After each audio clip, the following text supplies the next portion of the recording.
Being distressed by the shout, Dante looked at Beatrice's look, which was like a little child who always runs for refuge there where he confided most. Canto 22, 2-3. Replied by stating that he seems to have forgotten they were in heaven. If he was shaken by a shout, which came from a sanctified vehemence, he would not have withstood it being sung. As for the prayer and warning about the coming judgment which Dante received before he died, those vengeful judgment will come at the time appointed for it by the Father, regardless of whether or not humanity was prepared for it.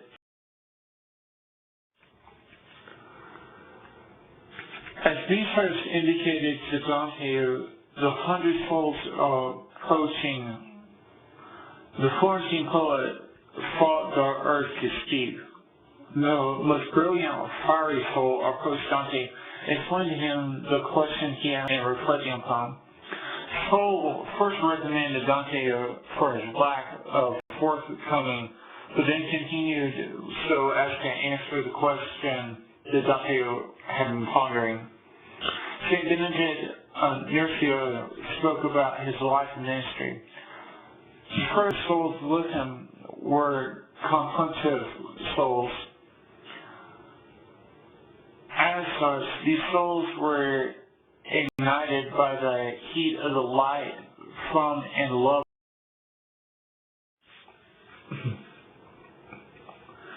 St. Benedict, founder of the Order of St. Benedict, then continued by indicating that Saints Marcus and Romuald were also there with him. This Marcus was either St. Marcus the Younger of Alexandria. Additionally, other men and women who kept steadfast in their orders and cloisters were also on Saturn. Having taken the increased brightness of these figures, Dante felt relaxed, thinking of St. Benedict the Great, he was worthy to look upon the glorious face of the Abraham.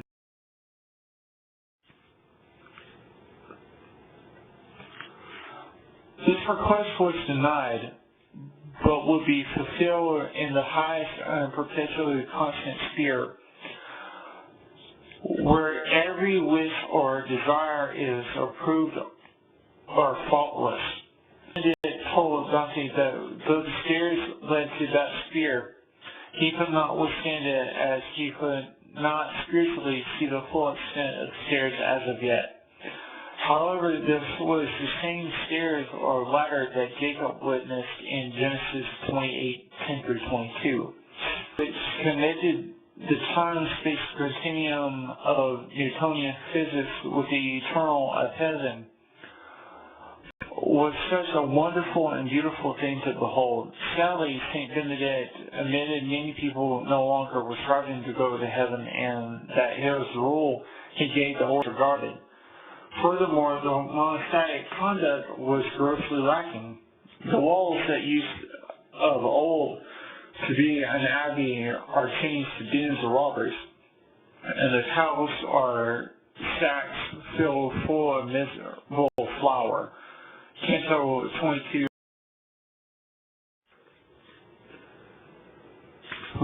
The saint believed that a greedy monk was far worse than a person who steals a throne.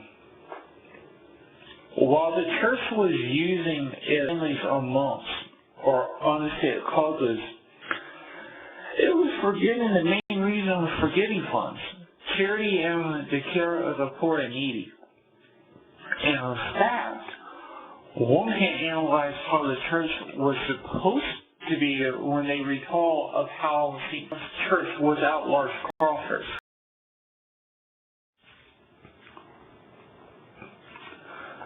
For those that wanted to actually do the search of the church, the limited human condition compounded their efforts. Yeah, it did not make it impossible. St. Benedict built his order not upon greed, but likewise St. Francis of Assisi built his order upon humility and without pride. Both of these orders have faded from its founding rules. If the Father was to restore or reform his church, it would be a miracle in vengeance.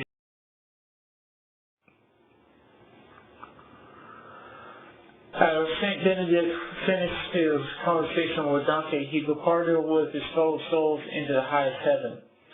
At that moment, Jesus pushed Dante to follow them. Walking up steps on earth is done by one away that equally distributes his weight while stepping up on each stair. However, Beatrice pushed him out of supernatural speed which transcended his physical means and caused him to swiftly reach the stars forming the constellation of Gemini. He had descended to those constellations as it was under the sign of Gemini that he was born.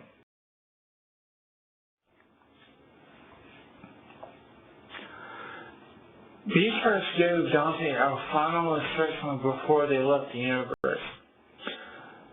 Thou art so near unto the last salvation, thou oughtest now to have thine eyes acute, and therefore ere thou enter farther in, look down once more and see how vast a world thou hast already put beneath thy feet, so that the heart, as it may, present itself to the triumphant throng that comes rejoicing through this rounded ether. Chapter 22, 124 through 132. Dante looked down upon the universe. Seeing the tiny planet known as Earth, Dante smiled as he realized its insignificance compared to the things of heaven and the wisdom inside of theology. He witnessed the swift rotating motion of the full moon, the brilliant sun, the Mercury and Venus, the heated Mars, the temperate Jupiter, and the chilled Saturn. As he reflected on the creation and in the midst of the twins, he turned to look